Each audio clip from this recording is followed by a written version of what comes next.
बच्चों, हमने पिछले एक वीडियो में क्षेत्रफल पढ़ा था और आज हम उसे ही आगे कंटिन्यू कर रहे हैं। हमने उसमें दो आकृतियों का क्षेत्रफल पढ़ा था, एक तो वर्ग का और एक आयत का। लेकिन आकृति हमारी कैसी भी हो सकती है, त्रिभुजाकार या चतुर्भुज के विभिन्न रूप होते हैं, समचतुर्भुज, समांतर चतुर्भुज, समलंब चतुर्भुज। तो आज हम दो अन्य आकृतियों का क्षेत्रफल पढ़ेंगे, एक तो त्रिभुज का क्षेत्रफल और दूसरा समांतर चतुर्भुज का क्षेत्रफल। जब आकृतियां हमारी त्रिभुजाकार हो या समांतर चतुर्भुज की शेप की हो तो हम उसका क्षेत्रफल कैसे निकालते हैं। हम पहले फॉर्मूला देख लेते हैं। त्रिभुज के क्षेत्रफल का क्या फॉर्मूला होता है, वो होता है 1/2 आधार गुणा ऊंचाई। और जो समांतर चतुर्भुज है उसके क्षेत्रफल का फॉर्मूला होता है हमारा आधार गुणा ऊंचाई। अब त्रिभुज क्या चीज होती है, पहले ये भी एक बार दोहरा लेते हैं। त्रिभुज एक ऐसी आकृति होती है जो 3 भुजाओं से घिरी हुई होती है। ये हमारा त्रिभुज है, इसकी शेप कुछ भी हो सकती है। ये शेप हो सकती है समकोण त्रिभुज हो सकता है या अधिक कोण त्रिभुज हो सकता है। इस तरह के किसी भी आकृति का त्रिभुज हो सकता है, लेकिन इन सब के लिए फॉर्मूला एक ही लगता है, 1/2 आधार गुणा ऊंचाई। अगर हमें इनकी ऊंचाई पता है और आधार की लंबाई पता है तो हम त्रिभुज के क्षेत्रफल को कैलकुलेट कर लेते हैं। अब हमारा समांतर चतुर्भुज क्या होता है। समांतर चतुर्भुज एक ऐसी आकृति होती है कि जिसके आमने सामने की जो रेखाएं हैं, जिसके आमने सामने की जो भुजाएं हैं वो आपस में कैसी होती हैं, समांतर एवं बराबर होती हैं। समांतर एवं बराबर होती हैं। ये चतुर्भुज हमारा कैसा है, ये कुछ समचतुर्भुज लग रहा है या समांतर। ये समचतुर्भुज है, इसमें चारों भुजाएं हमें बराबर दिखाई दे रही है, लेकिन समांतर चतुर्भुज इसे अगर हम आगे बढ़ा दें तो ये चतुर्भुज हमारा क्या बन जाएगा, समांतर चतुर्भुज बन जाएगा। यानी कि आमने सामने की भुजाएं आपस में कैसी है, हमारी बराबर है और एक दूसरे के समांतर है। इस तरह से ये वाली भुजा इस भुजा के बराबर होगी और समांतर होगी। तो इस तरह की जो आकृति होती है वो हमारी समांतर चतुर्भुज होती है। और इसका फॉर्मूला हमारे क्या होता है, क्षेत्रफल का आधार गुणा ऊंचाई। अब इसमें आधार और ऊंचाई ये क्या चीजें हैं, इन्हें समझते हैं पहले त्रिभुज में, कि त्रिभुज में आधार किसे कहेंगे और ऊंचाई किसे कहेंगे। ये हमारे पास एक त्रिभुज है ABC, ये त्रिभुज है। इस त्रिभुज में अगर हम BC को आधार मानते हैं, BC को अगर हम आधार मान लें तो इसकी ऊंचाई कहां से निकालेंगे, ऊंचाई क्या चीज होगी, क्या ये AB रेखा इसकी ऊंचाई होगी, नहीं। इसकी ऊंचाई होगी कि बिंदु A से हम इस भुजा पर लंब डालेंगे। लंब यानी कि ऐसी सीधी रेखा जो इस भुजा से 90 डिग्री का कोण बनाए।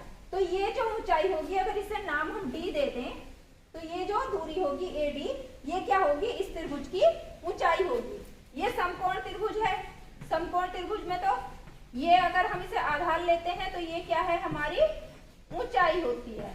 इसमें ये हमारी ऊंचाई होती है और ये हमारा आधार होता है और ये हमारा कर्ण होता है। इसमें कोई लंब डालने की आवश्यकता नहीं होती क्योंकि ये ऑलरेडी 90 डिग्री का कोण इसमें होता है।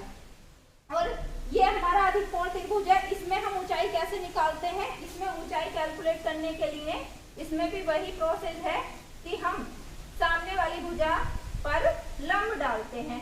अब लेकिन भुजा हमारी यहीं खत्म हो जाती है तो हम क्या करते हैं, इस भुजा को आगे बढ़ा लेते हैं और उस पर भी लंब डाल के इस हाइट को हम कैलकुलेट करते हैं। ये आती है इस त्रिभुज की ऊंचाई। अब आगे समझते हैं हम कि समांतर चतुर्भुज में ऊंचाई क्या होती है। समांतर चतुर्भुज में ऊंचाई कैसे कैलकुलेट करते हैं। ये क्या है, हमारा समांतर चतुर्भुज है। ये हमारा समांतर चतुर्भुज है।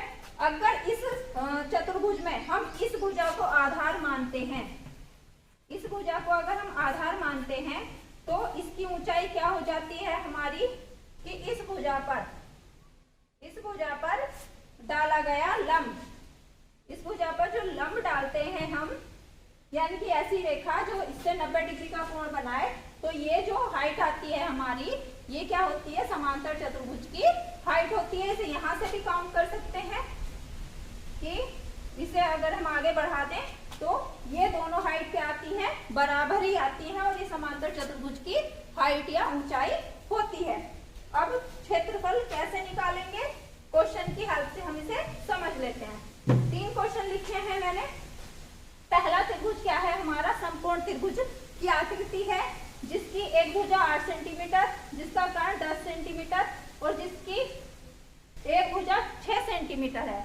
इसका हमें क्षेत्रफल निकालना है, तो इसका क्षेत्रफल निकालने के लिए हम क्या करेंगे, हम इस त्रिभुज का आधार देखेंगे। इस त्रिभुज का आधार क्या है, ये है 6 सेंटीमीटर। सीधे सीधे फॉर्मूले में रख देते हैं हम इसे। 1/2 आधार है 6 सेंटीमीटर और इसकी ऊंचाई, ये जो ऊंचाई है ये है ऊंचाई, ये है हमारी 8 सेंटीमीटर। कुछ नहीं करना, सीधा हमने इसे फॉर्मूले में रखा है। 2 तिया 6, 3 अट्ठे 24 सेंटीमीटर स्क्वायर। इसका क्षेत्रफल हो गया 24 सेंटीमीटर स्क्वायर। क्योंकि भुजाओं की नाप सेंटीमीटर में दी हुई थी इसलिए सेंटीमीटर स्क्वायर हुआ है।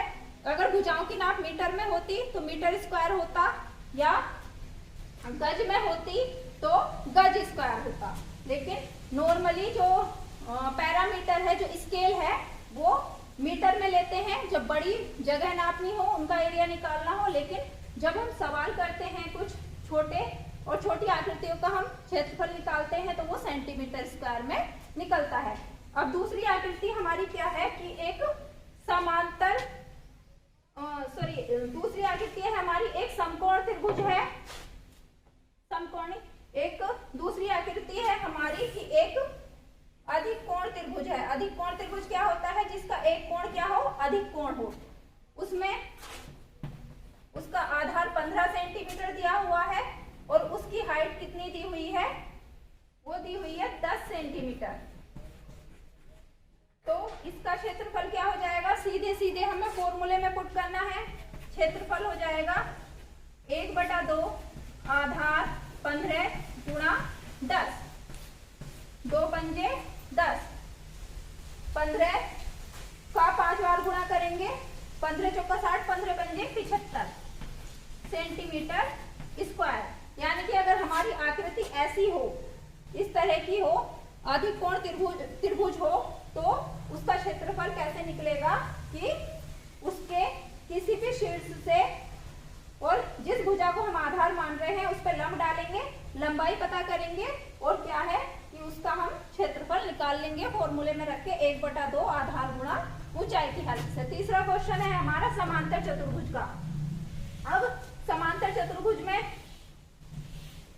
हमें दिया हुआ है कि एक ऐसा समांतर चतुर्भुज है जिसका आधार, इसे हमने आधार मान लिया, इस भुजा को आधार मान लिया। तो ये भुजा हमारा समांतर चतुर्भुज है, हमें पता है ये 15 सेंटीमीटर है तो ये भी 15 सेंटीमीटर होगी। और यहाँ से हमने इस पर लंब डाला है तो ये कितना है हमारा, ये है 8 सेंटीमीटर का। अगर इधर से भी हम लंब डालें तो ये भी हमारा कितना आएगा, 8 सेंटीमीटर का आएगा। हमें सिर्फ 2 ही चीजों की जरूरत होती है, आधार की और ऊंचाई की। दोनों हमारे क्वेश्चन में है, हमें इस पे एक्स्ट्रा कुछ भी काम करने की जरूरत नहीं है। तो सीधे सीधे हम इसे फॉर्मूले में रख देंगे और इसका जो क्षेत्रफल हो जाएगा समलंब चतुर्भुज का, वो हो जाएगा आधार गुणा ऊंचाई। अब आधार है इसका 15 और ऊंचाई है इसकी 8, 15 120 सेंटीमीटर स्क्वायर इसका क्षेत्रफल हो गया। अब बाकी आकृतियों का क्षेत्रफल हम नेक्स्ट वीडियो में डिस्कस करेंगे। यानी कि हम सीख रहे हैं कि जब हमारी आकृति आयताकार और वर्गाकार आकृति से हटकर हो तो उनके क्षेत्रफल हम कैसे निकालेंगे। इस वीडियो में इतना ही। Thank you.